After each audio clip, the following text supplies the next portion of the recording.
Hello everybody, I'm Steve Pavlovsky from Liquid Light Lab.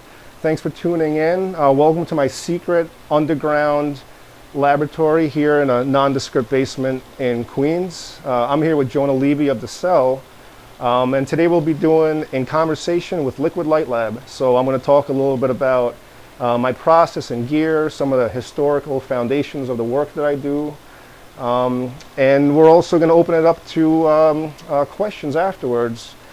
So we're on like a 30-second delay here. So any questions that you want to ask or anything like that, ask them down in the ViewC link.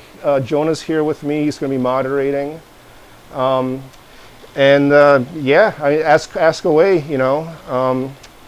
So let's start off. So just a little bit about myself. I'm Steve Pavlovsky of Liquid Light Lab, as I mentioned.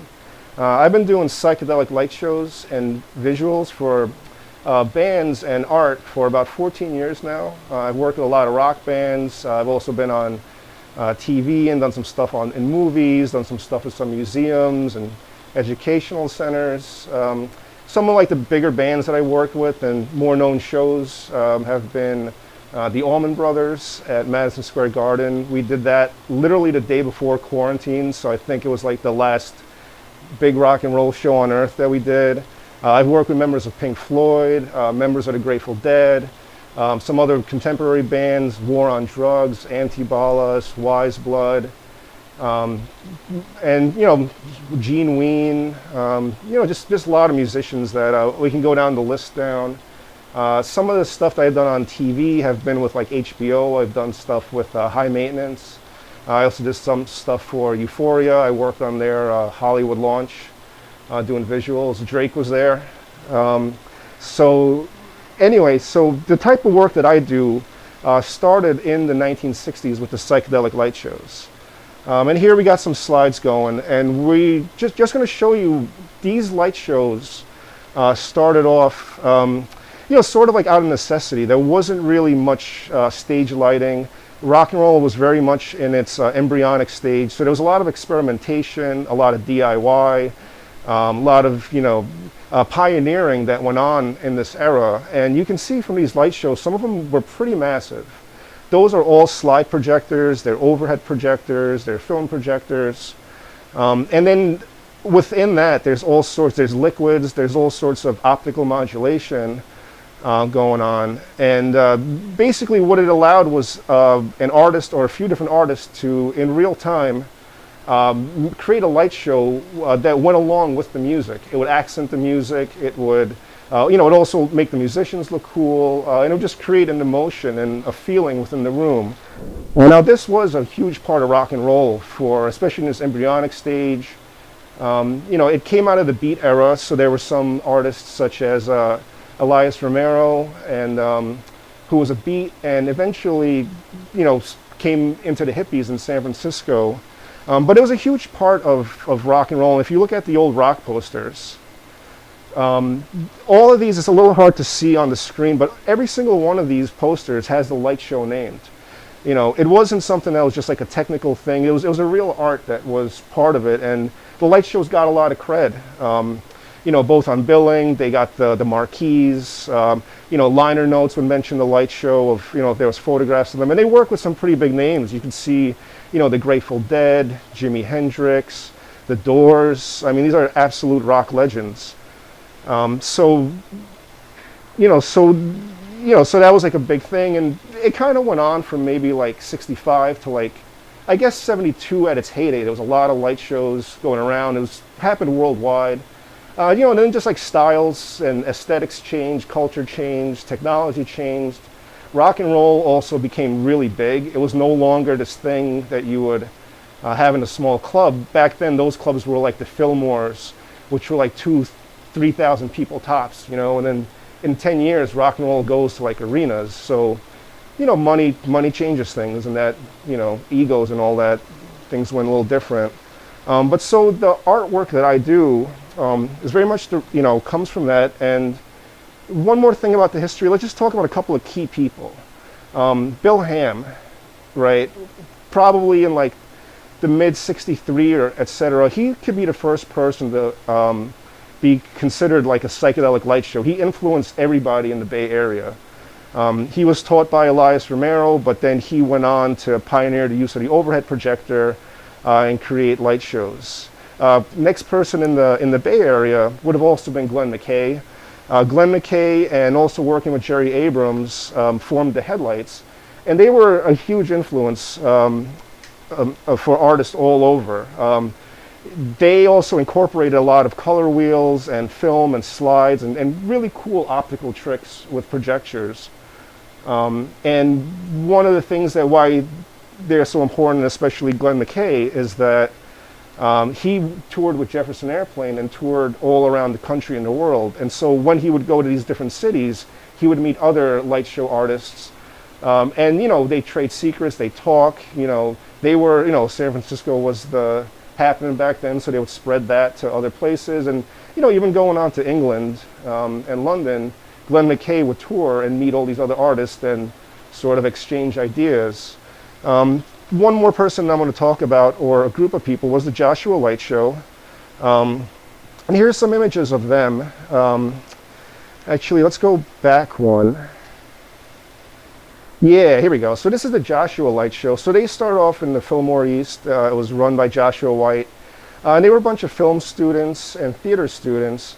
They came together and were the house light show at the Fillmore East. And what set them apart was that they were able to be in-house all the time. A lot of light shows like in San Francisco or a lot of venues around the world, they got to load in on Thursday with all this equipment, like stuff that I have here, load out on Sunday night, Monday morning. Joshua Light Show was able to stay in-house and really perfect it and really hone in the art form. And they have been around for a very long time. Our next set of slides, these are some contemporary Joshua Light Show images. You know, arguably one of the best to do it. And you can see from these images how beautiful and colorful and energetic and alive the art is. So this is the sort of the artwork that I do. And you can see all this equipment. I use a lot of analog things. I also use a lot of digital things. These are really just tools, but what I'm trying to achieve through them is to have a real hands-on, intuitive control of the light show. And as opposed to just like doing just VJ stuff or using like a keyboard and mouse, that's cool, but it's not as alive. For me personally, it's not as alive as some of this other stuff that you can touch and play around with physical forces are. So we'll start off our discussion here. The kind of one of the sort of like the heart of the light show would be the overhead projector, and especially the liquid light show. Now, the liquid light show is a really good analogy, I think, for what a good light show should be. It's human controlled. It uses natural forces and physics. And you can really just play along in real time with this and, you know, be a part of the show. And it's something that's really, you can't get this really from, you know, from a software or anything like that. Even if you made it kind of look like it, it still, you know, wouldn't have the same feel. It doesn't excite you as much. You know, stuff that's on a screen for me doesn't excite me as much as something I can see and physically touch and interact with right then and there. So let's talk about the basics of the liquids. Because people often ask about the liquid light show and what is it and how does it work. So at the very heart of it is what's called immiscibility. Oil and water. We all hear that oil and water don't mix. And what we're going to do is we're going to fill up this Petri dish with some water. And now you might remember from science class or something like that, oil floats on top of water. So let's get some dyes here. In this case, I have some oil-based dye. And I'm going to drop it in. You see, it kind of just floats there. It doesn't mix in. If I dropped in like food coloring or something like that, it would sort of just cloudy up and whatever, but here it stays relatively stable, and it's all spread out along the top now, but I'm going to blow this fan on it, and you can see the separation happening. that's because of the surface tension of the oil that's floating on top of the water, still holding some sort of shape together while the water is underneath it. And you know, automatically, just from putting that stuff in, nature provides and creates some pretty cool visuals for us. Let me add in a couple of more. Let's add in some red. And these things behave differently based on the color. It's just because there's all different kinds of things that they're based in, but give this a few seconds. Sometimes the light show takes patience. You're not only working with physical things, but you're working with time, which is a physical thing as well. Here, we're going to speed this up a little bit. There we go. That was a different color, but that now is something else that we've thrown in there. And now we have oil and water. We have different colors of oil, and oil will mix together, but it's much more viscous, meaning that it's a lot more sticky, you can say, or slower moving than water is. So even though this stuff seems like it's not mixing, it will, but oil just takes a lot longer to mix with other colors, other oil dyes. So something else that we can throw in here will be some mineral oil. So we haven't added anything to color the water yet. Right now we're just coloring just oil. And again, it's important because it doesn't mix with water. I'm just going to put some clear mineral oil in. You can see how these like blobs started. You have these like interesting blobs started up. And it just creates like these really cool organic shapes, and it can look like cells, it can look like little, you know, galaxies, little nebula. And you know, it's you know, what I really love about it is that you can just interact with nature by doing this, and at the same time do rock and roll. One of the things that's awesome is when you have pure light, you can start blending light with other light, and this is a type of color mixing that's known as additive color mixing. It's different than what we typically think of that we learned in school, where like, you know, red, yellow, and blue, you know, are the primary colors. In light, it's actually red, green, and blue, and those make the secondary colors like cyan, magenta, and yellow. And additive light mixing, unlike mixing paints, as you mix more paints together, they get darker. As you add more light together, it gets lighter. So as I add more light to something, it brightens the image up. Eventually, everything will turn all white. But the quality of light on light, it's something that's really magical. It's not something that you really get you know, through computer simulations. But it's something you almost have to experience in real life. I'm just going to switch out this plate and add in this other one.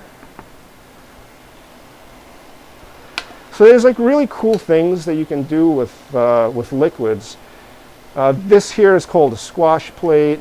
The other one was called a blow plate. This one here I call a spray plate, where I have a bed of glycerin, and on top of it I have a bunch of oil. But when I spray it with alcohol, you can see how all of that stuff, it just freaks out, and it got really, you know, it got all crazy, and the oil almost disappeared, but then it comes back together again. And this is really cool. What's happening here is you have glycerin, oil, and alcohol. None of them mix. So you have a bed of you have a bed of glycerin at the bottom.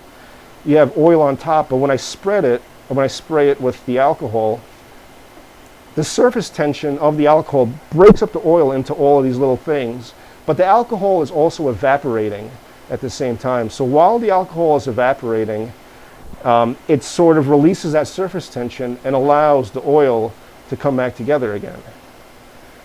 And yeah, you see just these basic elements. There's a lot of cool things that you can do, and you know, let your imagination start running wild. But the overhead projector is a really good place to start for visuals, in part because it's just so simple, you know. We're going to move on. I'm going to move on to some of the other things here, but any questions that you guys have or anything like that? Yep.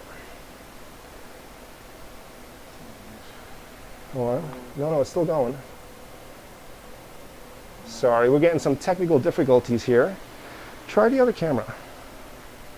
No, the rest is YouTube. And because I hit stop. No, it should still be going. It's still going. No, it's stuff on. OBS crapped out. Did you try the other camera? Yep, there we go. Okay, back on? Yeah. Sorry about that, guys. You know what? It froze up here. Just a second.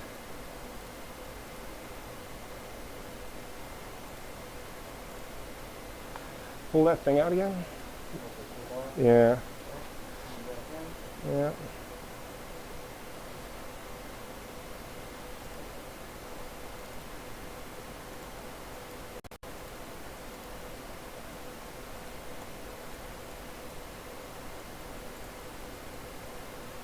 Uh-oh.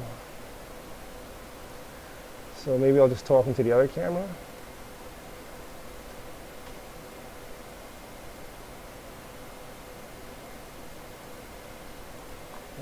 Pull it out and pull it back in.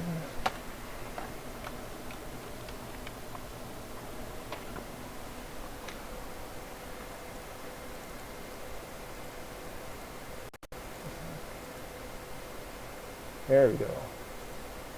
Okay. All right. Well, thanks for your patience, everybody. All right. Well, thank you for your patience, everybody. You want a question? Someone was asking. Yeah, sure. Yeah, sure. So, Louis Wilkinson was asking, do you plan a lot of the show knowing set lists, or is it most of it improvisational? And do you find it hard to do shows when you aren't super familiar with the band?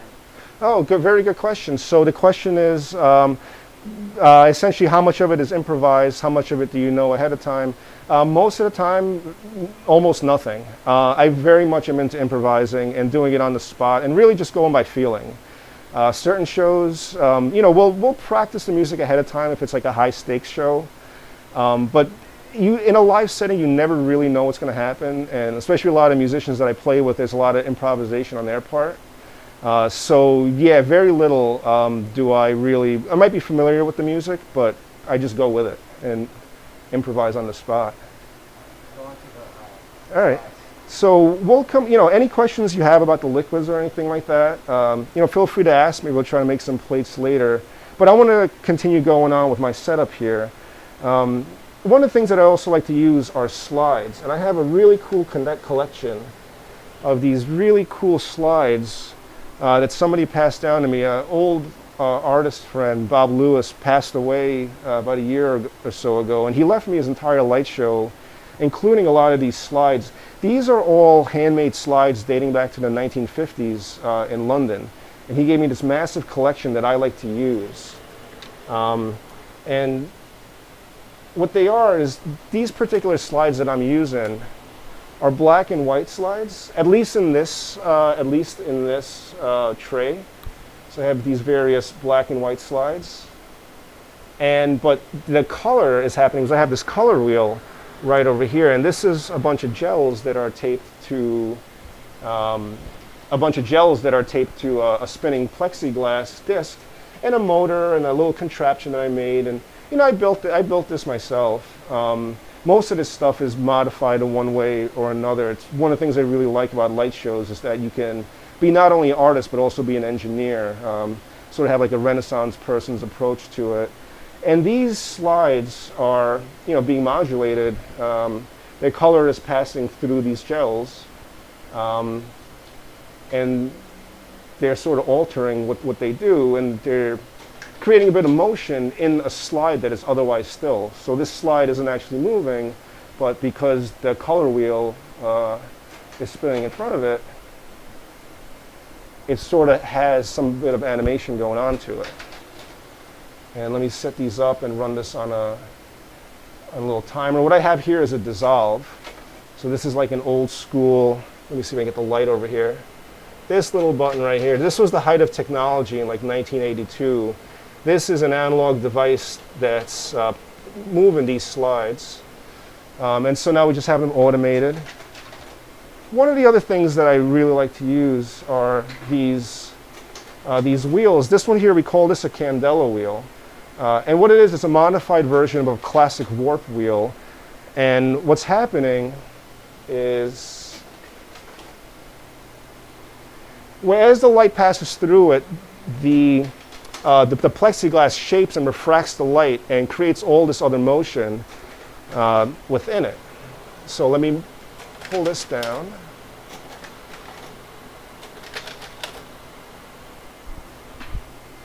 And so let's take a look at so here I have on the screen, I have a little iPad here.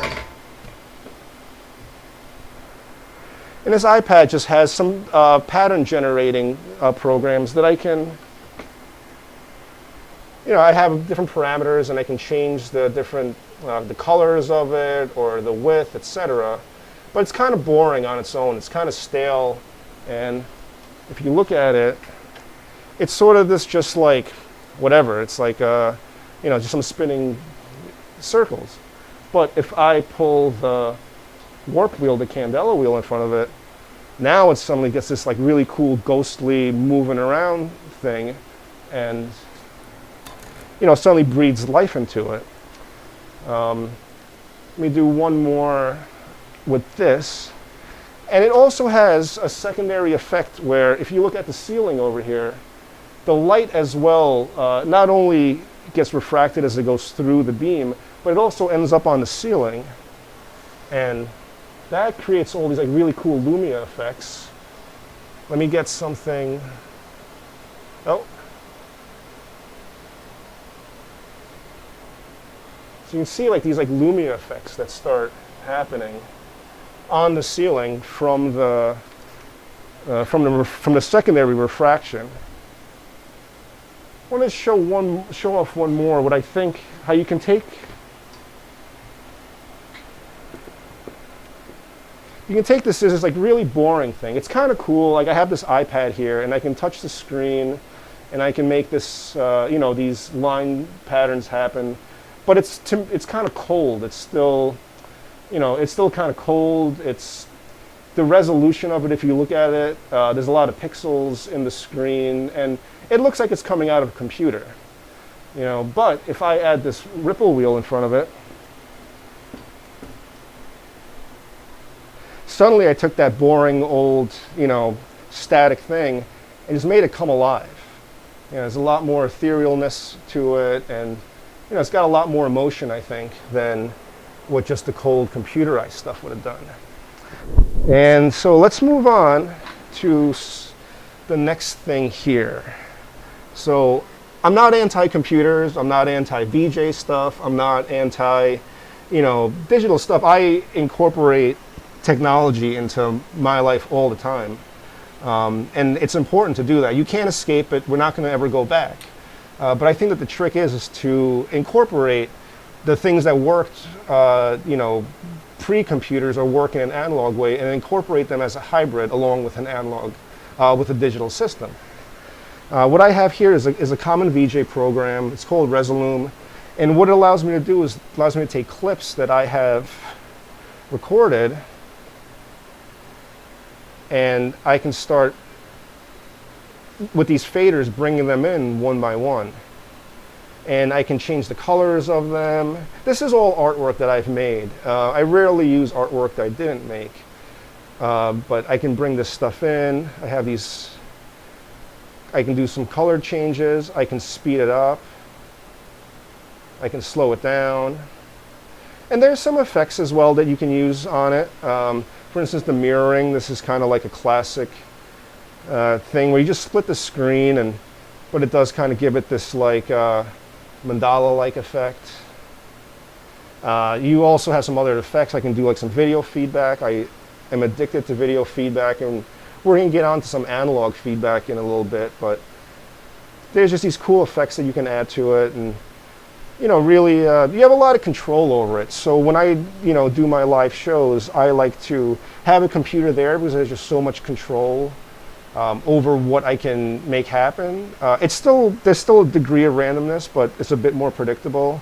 But I will also have an analog element to it, and what I do is I run everything into this video mixer here.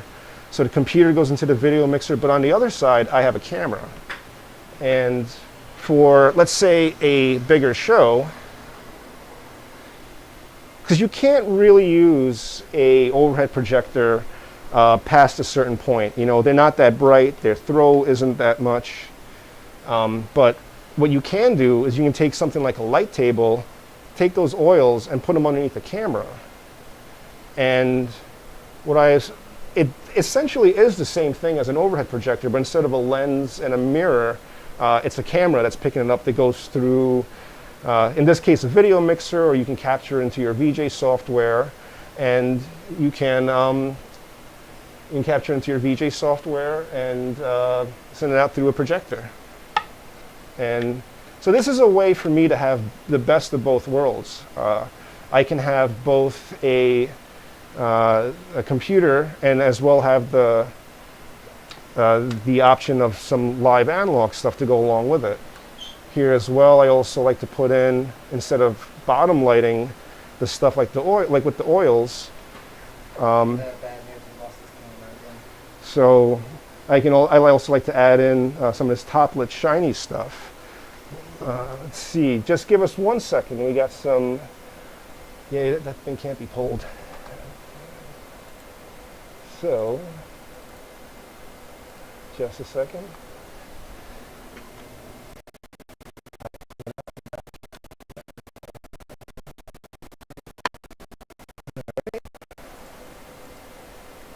Yeah, okay. All right, sorry about that.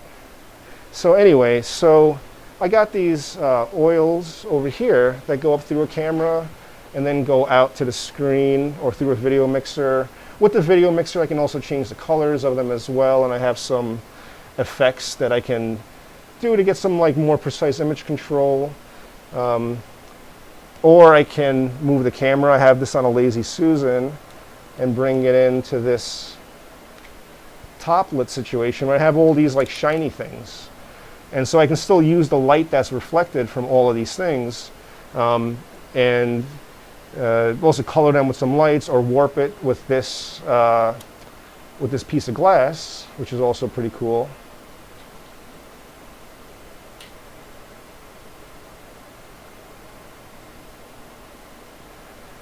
And have that element. So that's sort of, so this is usually when I do stuff in like a bigger venue. I'll bring in both the computer and some sort of like analog thing just to keep things alive, but also maintain control. Let's go over to this side.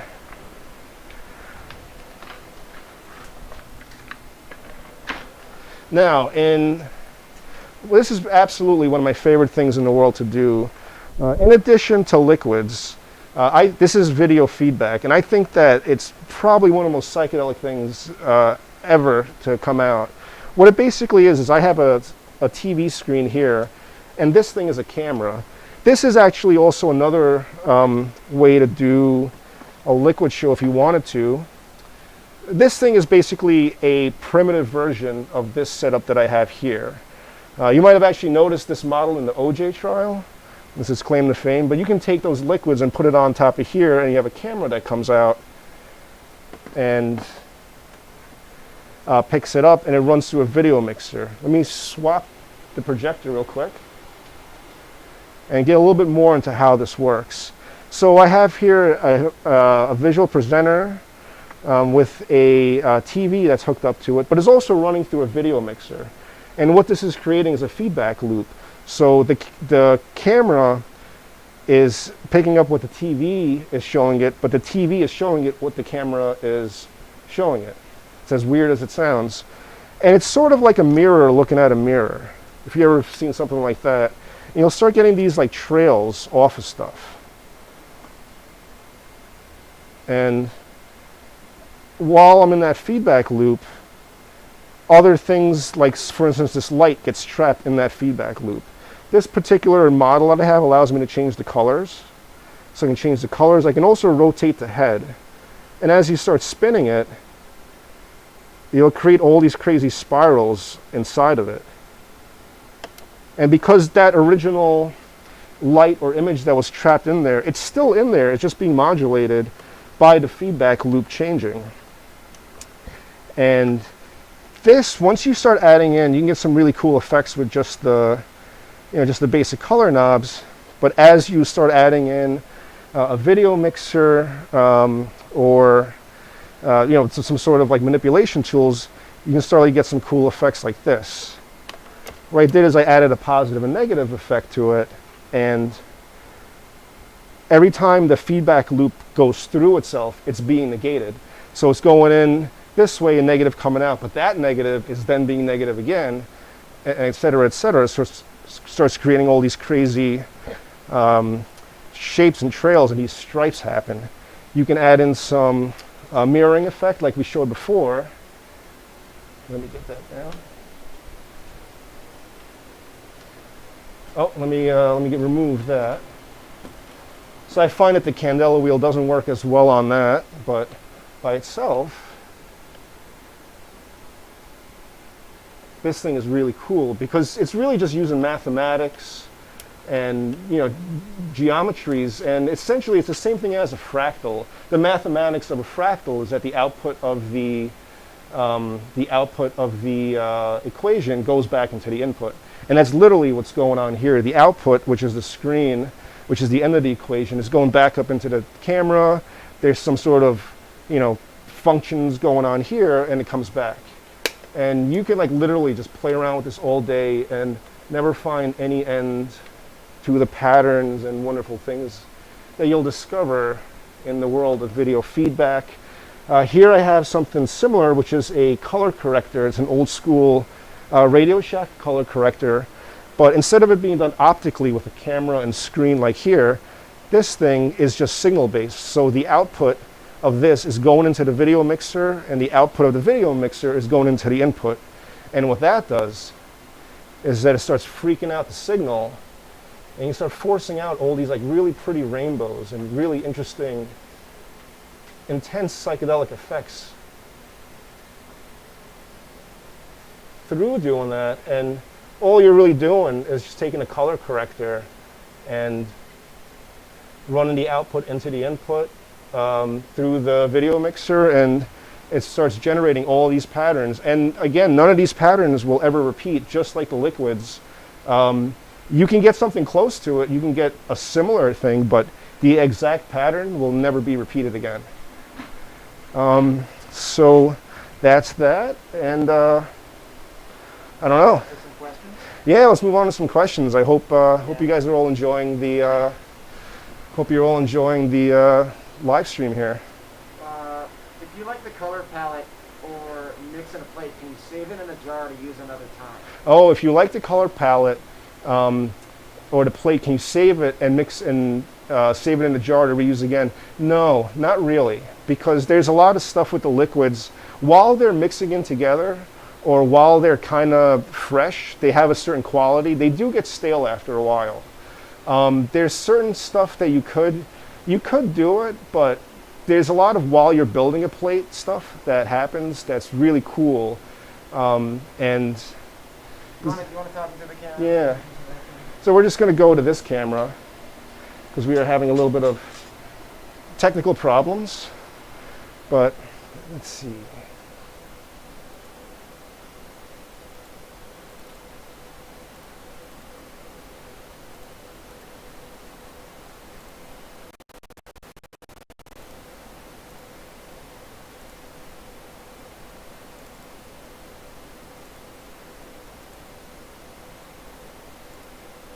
Yes.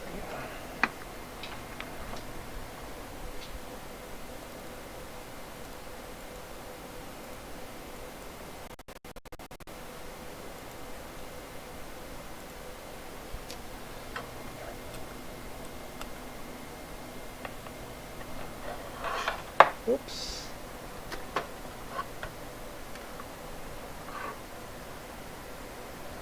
Sorry for the delay. Bad feedback loops.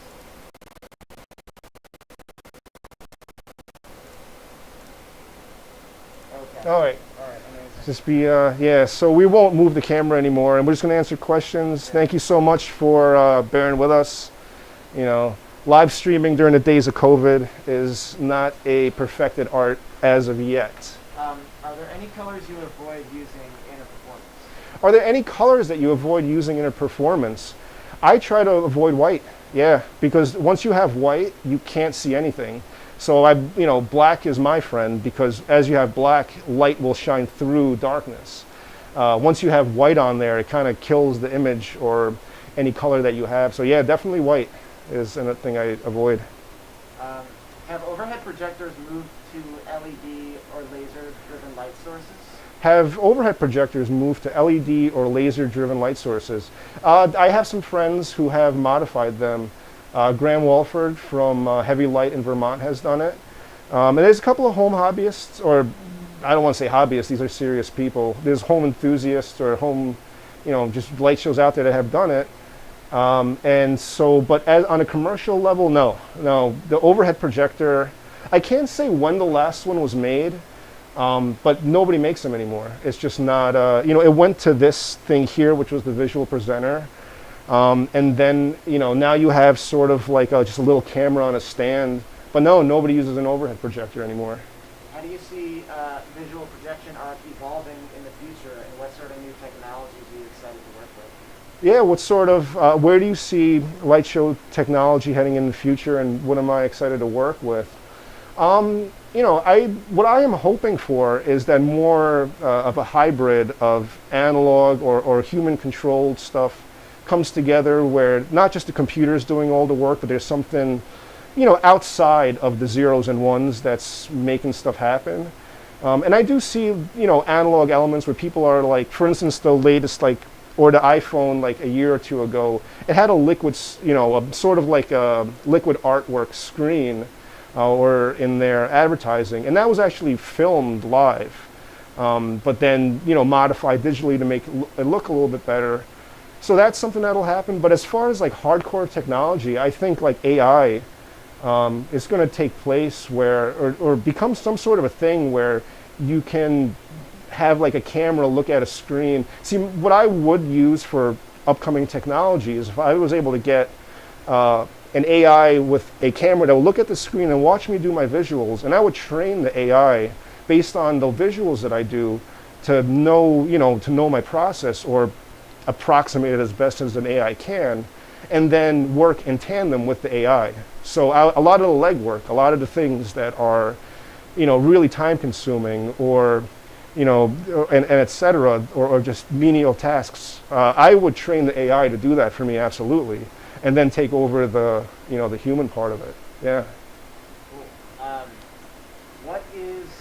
What's a basic and portable setup you'd recommend for a typical laptop to projector VJ who wants to incorporate analog visuals? Yeah. So what's a basic, an easy analog setup that you can do with a laptop, and that's portable? Is that the question? I'm sorry, I missed. Yeah, and portable. Certainly a laptop is very portable. And then if you get yourself what's called a video capture card. So I think that the easiest thing is to then have a camera. Because under that camera, you can do anything that's, within your imaginations. You can do liquids, you can do top-lit shiny stuff. You can do hand puppets if you wanted to, or anything that you can really get creative with. So just having a camera there is a really easy portable way to do something underneath it, whatever it is. And look for something that's called a video capture card or a video capture dongle. I would recommend the Magwell HDMI. I think it's 4K. It's about a $400 one, so it's a little expensive. And then Blackmagic is the popular one, but I don't have a good opinion of Blackmagic's video capture. How did you get to know or get on the bill with some of the big bands you worked with? Was it hard to get onto the scene? Oh, so how did I get to work with some of the bands that I've worked with? And was it hard to get on the scene? I would say, from doing this for over a decade, I've met a lot of people. A lot of it was, a lot of it was definitely hard, but by doing that, by doing shows and meeting people in person, or developing an online presence with some of my tutorial videos or putting my artwork out there, people have gotten to know me, and if you look up Liquid Light Shows, I'm going to come up. So through both of those things, either knowing people or being accessible online, they've either contacted me or I knew somebody. They either contacted me directly or I knew somebody within the production or managerial team that suggested me or asked for me. What kind of camera do you recommend for video feedback?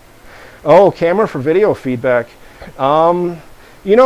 I would get this thing here, the Elmo EV500 AF. It's an all-in-one system, and then you just put like a little video monitor there and maybe a video mixer. But I love it because this thing, you can move it around. Like this thing can move in all kinds of ways, and you have this thing can move in all kinds of ways, and you can also move the screen underneath it. It's a lot bigger than a camera, but just the amount of versatility and ways that you can actually play this as a physical instrument with all these buttons, I mean, it's wild. It's a bit bulkier, but I would very much recommend this because it does a lot that just a regular camera doesn't. Can you do a whole show on just overhead projector plate techniques? Absolutely, yeah, absolutely. I've done that, yeah. I've done a lot of that. I try to I like to have dynamics in my work and kind of tell a story and, don't give it all away right away type of thing. Or just sometimes, because they're all beautiful. I mean, video feedback is beautiful, slides are beautiful, liquids are beautiful. But yeah, when I started, I did mostly just liquid shows, yeah. Can you recommend a non-LED light box or source for best video capture of the piece? Oh, a non-LED light box. I guess there's some like fluorescent tubed ones. I mean, LED is really the easiest way to do it right now. It's cheap, it's very portable. Fluorescence, that's the only other one I know of, and that's stuff that would have been used for like old 35 millimeter slide viewing or stuff like that, or even old drawing. But I would recommend only LED because the fluorescent also has a flicker in it, and that might get weird in your camera depending on the shutter rate. Matthew Stafford says he's watching with his 5-year-old who helps him in his lab all the time, and he wants you to say hi to Bobby Grimm. To Bobby? Bobby Grimm. Hey, Bobby Grimm, how are you? Thank you for watching. I hope you're having fun. Say hi to your dad for me. That's pretty much it for questions. Yeah? Yeah. I mean, that was 9:45. Yeah. Kind of ran through it. All right, cool. So, are we... You want to give a plug for seeing some art at the cell? Yeah. That sounds good. So, thank you everybody for watching. Thank you for spending a little bit of your Saturday with me. I hope you enjoyed it and got some value out of it. If you're in New York City, come check out a projection installation piece I have at the Cell. It's a big 2-story installation that's doing a rear projection in a window. The Cell is a theater and venue that I have been working with and we'll be doing a few more things with throughout the month of June. So look at the Cell, follow the Cell online. Check all that stuff out. I'm going to have some artwork up for sale soon as well. And I also sell glass and dies. A lot of people have been writing me about those, and because of the whole pandemic and everything, it's been hard to find a good supplier or get my factories to make stuff. But they're starting to make stuff, and hopefully in a few weeks I'll have all that. So yeah, look for all that, and just keep on lighting up the world.